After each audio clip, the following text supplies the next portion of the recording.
Panskura super speciality হাসপাতালে স্বাস্থ্যকর্মীকে ধর্ষণের অভিযোগ। ধৃত জাহির আব্বাস খানের একের পর এক কীর্তি ফাঁস। অভিযোগ, হাসপাতালে বসেই চাকরি বিক্রির কারবার ফেঁদেছিল জাহির।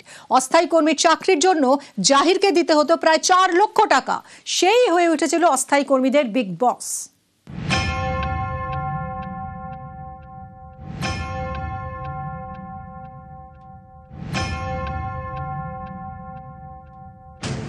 পূর্ব মেদিনীপুরের পাঁশকুড়া সুপার স্পেশালিটি হাসপাতাল।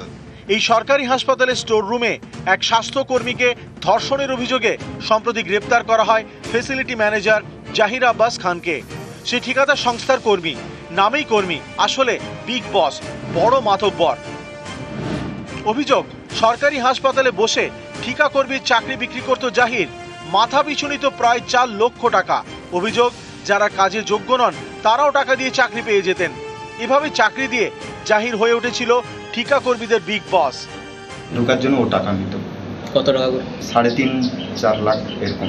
কতজনকে এরকম নিয়োগ করেছে? এখানে ধরুন না 133 জন, তো 133 জনের ফার্স্ট যে 15 জন 45 জন প্রায় হবে, ওরা বাদে আর সবাইকে এতটা পরিমাণে মূল্য দিতে হয়েছে। মানে 133-এর 45 জন নলেজ থাকুক আর না থাকুক টাকা দিতে হবে।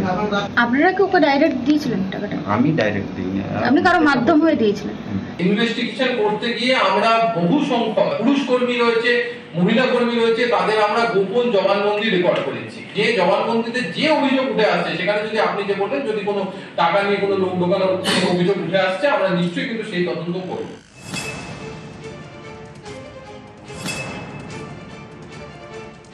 বড় নেতা, তৃণমূলের মাথায় হাত আছে, কদিন পরে জামিনও পেয়ে যাবে।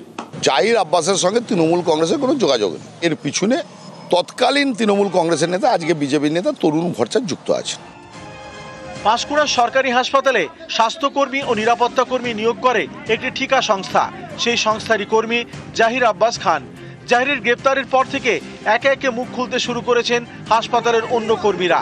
জাহিরের বিরুদ্ধে আগেও ধর্ষণের অভিযোগ উঠেছে, জেলেও যেতে হয়েছে।